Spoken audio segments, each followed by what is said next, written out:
S'il faut s'en tenir à ce que nous voyons, nous pourrons être tentés de dire que l'architecture africaine n'existe pas, alors qu'elle est quasi inexistante.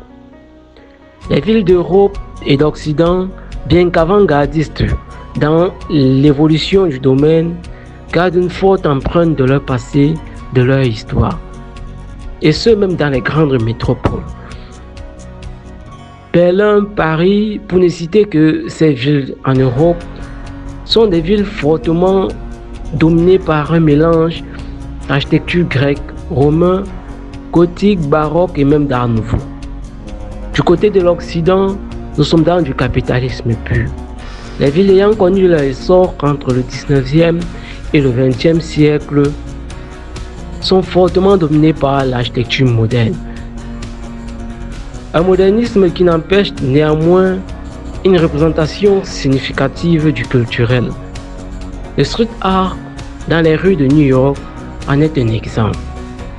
Après avoir dit tout ceci, quand nous revenons dans nos villes africaines, nous avons l'impression d'avoir été déconnectés de notre essence, d'évoluer sans savoir d'où nous venons, parce que nous ne voyons aucune pensée dominante, nous ne voyons aucun canevas dominant.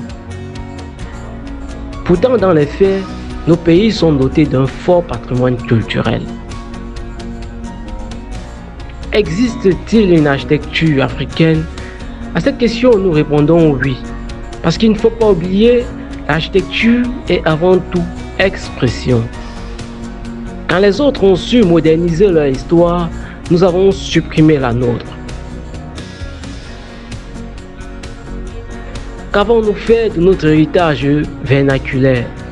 Qu'avons-nous fait de nos formes coniques?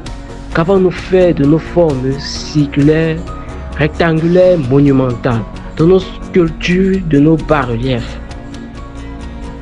Nous restons nous-mêmes sur notre soif et à ces nombreuses questions, nous laissons le champ à chacun de pouvoir donner réponse. Sur ce, ciao et au prochain épisode.